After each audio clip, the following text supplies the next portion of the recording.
The effects of climate change have taken many different forms. For example, they have increased the frequency and intensity of extreme weather events globally, which are marked by abnormally high and prolonged temperatures, heat waves, and increased strain on infrastructure such as power grids. Now, taking a look at reports on how climate change is impacting our precious biodiversity, have you ever wondered that our global infrastructure could also be impacted by the rising global temperature?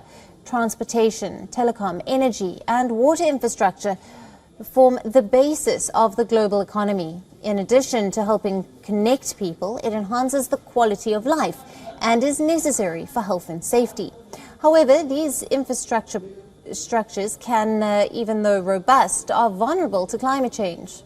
Now, the impact of climate change is visible in the increased intensity and frequency of disasters.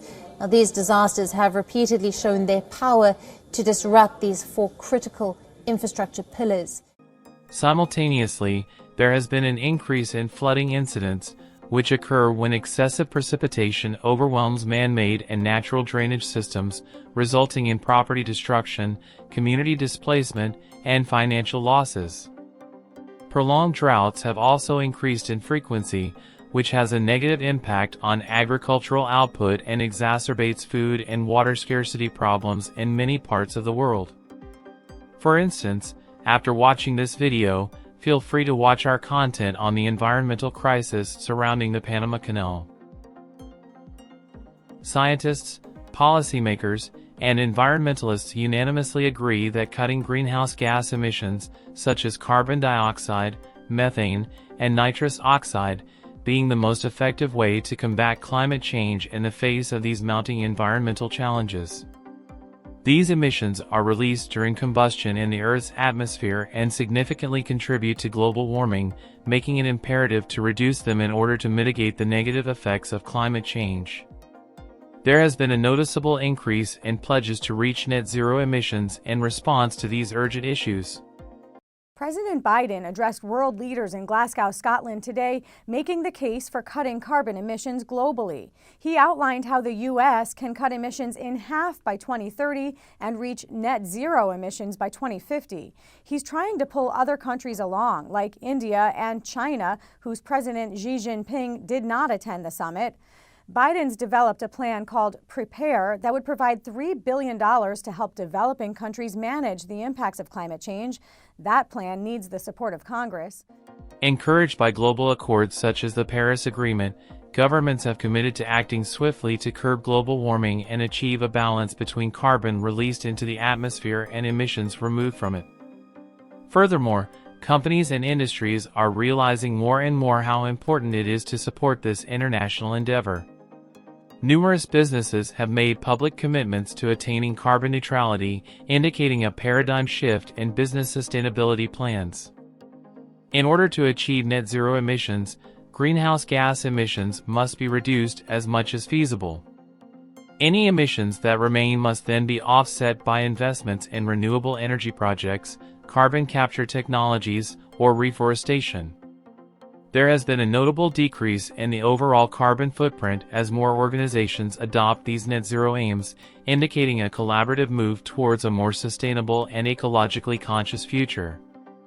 The advent of tech startups like Plan A, Planetly, Klima, and others has been crucial in tackling the challenges associated with monitoring and cutting carbon emissions, especially for organizations looking to improve their environmental policies. These upstarts provide cutting-edge software programs made to simplify the tracking, reporting, and reduction of carbon emissions. These platforms offer intuitive user interfaces that let businesses enter extensive emissions data from direct and indirect sources, such as supply networks and additional Scope 3 emissions. These technologies let organizations track their carbon impact effectively and precisely by making data entry simple. However, the task of emission tracking has historically been challenging due to various factors. Varying reporting standards across industries and regions have made it difficult to establish a standardized methodology for measuring emissions consistently. Furthermore, Scope 3 emissions, which encompass indirect emissions outside a company's direct control, like those from supply chains or product usage, add complexity to the overall calculation. Limited data availability, especially concerning emissions from third-party entities, has also hindered accurate tracking efforts. Aware of the necessity of tackling these issues, regulatory reforms have been started, especially in Europe. More and more organizations are being forced to report on sustainability due to the implementation of stricter standards and laws. This change reflects a larger trend in economies towards thorough environmental study, highlighting the requirement for open and consistent reporting procedures. This legislation change has resulted in a large growth in the market for carbon management systems. The increasing emphasis on reducing emissions has created a plethora of opportunities for software entrepreneurs who specialize in providing solutions to businesses seeking to adhere to these evolving rules. As the world's attempts to mitigate the effects of climate change continue, more and more people are understanding how important it is to address the issue on an individual and business basis. One effective strategy for individuals and companies to start becoming environmentally sensitive is to offset their carbon footprints. However, it is crucial to understand that the primary goal should always be lowering emissions at the source, even though offsetting can be an excellent place to start. Offsetting is the practice of funding projects that either absorb or reduce emissions. Nevertheless, there is some debate on this strategy's actual effectiveness in stopping climate change. Reliance solely on offsets, according to critics, might permit businesses to continue with business as usual or unsustainable activities. To mitigate climate change over the long run, full decarbonization, reducing emissions straight from their sources, remains the primary goal, and well-vetted offset programs are only a stopgap solution.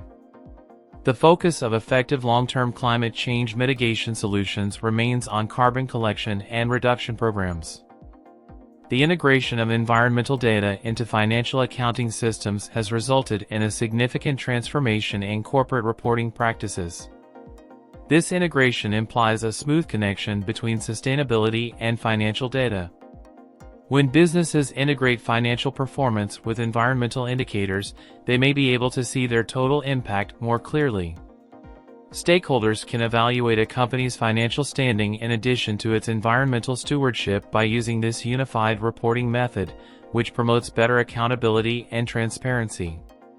It is becoming increasingly important for businesses to recognize climate threats as financial dangers.